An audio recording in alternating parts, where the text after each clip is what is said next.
It was Hugh who uttered the magic words, "What would happen if we mixed Irish whiskey and cream?"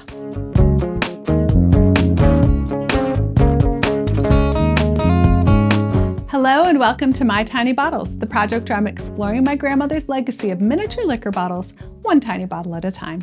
I'm your host, Tammy Coxon. Bottle number 76 is O'Darby Irish Cream. If you've been following My Tiny Bottles for a while, you know that I mentioned Bailey's Irish Cream a lot, because while we haven't seen any Baileys, we have seen a lot of other things that were inspired by Baileys, like Meyer's Original Rum Cream, and Godet White Chocolate Liqueur, and Seagram's Cara. O'Darby Irish Cream is one of the earliest of these copycats, so even though it's not Baileys, I don't think I can hold off on telling the Baileys story any longer. There are a couple of names that are attached to the creation of Baileys. One is Tom Jago, who I talked about in my episode about Malibu. In 1973, Tom was the director of new products for International Distillers and Vintners, IDV. IDV's Irish subsidiary, Gilbey's of Ireland, was looking for something new because the Irish government was giving out subsidies to companies that were creating export products. Tom hired a London-based consulting outfit to come up with some ideas. The consultants were David Gluckman and Hugh Seymour Davies, and credit for the idea of Baileys goes to them. As David tells it in his book That Will Never Sell, he and Hugh sat down to discuss the Irish brief. David had been involved with the launch of Kerrygold butter in the 1960s and wondered if there were any ideas he could take from that. It was Hugh who uttered the magic words, "What would happen if we mixed Irish whiskey and cream?" And then they tried it. And it was pretty terrible. They added some sugar and it got better, then some chocolate powder and that was better yet, possibly even good. The whole process, including 2 trips to the nearby grocery store, took around 45 minutes. 10 minutes after that, Gluckman was in a taxi on his way to pitch their new concoction to Tom Jago.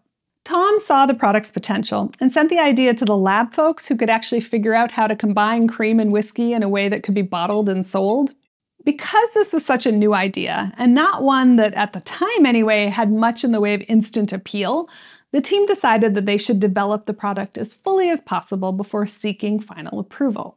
The name Baileys was taken from a local bistro as a generically Anglo-Irish sounding name. The bottle for their prototype was from the Irish whiskey Redbreast. They hired a graphic designer to create a label that depicted an idyllic Irish countryside, and when the liquid was ready, they did something pretty unusual for the time: test marketing. The first focus group for Bailey's Irish Cream Chocolate Liqueur was all men, and when one of them declared it's a girl's drink, they all agreed. But they also all finished their glasses, so they clearly didn't hate it.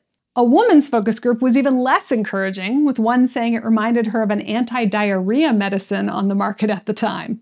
But when one of the bottles they'd planted in a bar was finished in an afternoon by 2 off-duty policemen, they thought just maybe the idea would work. So in November of 1973, the team headed off to Dublin to pitch it to Gilbey's of Ireland.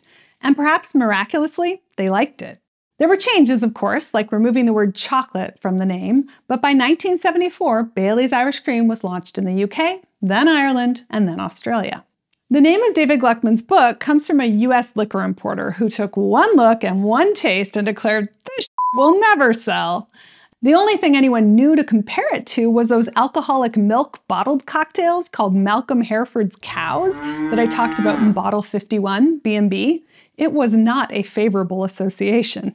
But all the doubters were wrong. Baileys began being imported to the US in September of 1979, and its importer Austin Nichols hoped they'd sell 4,000 cases by the end of the year. Instead, they sold 4,000 cases in the first week, and by the end of the year, they were publishing ads in newspapers apologizing for being out of stock. And of course, it would go on to become and remain the best-selling liqueur of all time. With this success came a host of copycats and competitors, including My Tiny Bottle. O'Darby Irish Cream was available in the US by 1981. My bottle is brown, which means it's later than that. The brand was launched in a green glass bottle in 1981, but after brand owner Bacardi did market research, they switched it to brown, causing sales to skyrocket. My bottle has both percentage alcohol and proof, but no government warning label, so that would imply it was after 1986 and before 1989. It's a little confusing though, because I'm pretty sure this was bought in Canada based on the price sticker. It's torn, but it does still have the telltale BO of the Ontario government-run LCBO liquor store. Canada doesn't require government warning labels, but there's also no French on the label, so like I said, confusing. Let's say 1980s. And regardless of exactly when it came from, it's too old to taste. But at least I finally got to tell the Bailey's story. Do you have a Bailey's story? Tell me all about it in the comments or at mytinybottles.com or on social media. I'm Tammy LC on Blue Sky and at mytinybottles on Instagram and Facebook. Don't forget to hit those like and subscribe buttons and check out the episode description for a link to my Patreon and to an excerpt from David Gluckman's book for even more on the Bailey's creation story. Cheers!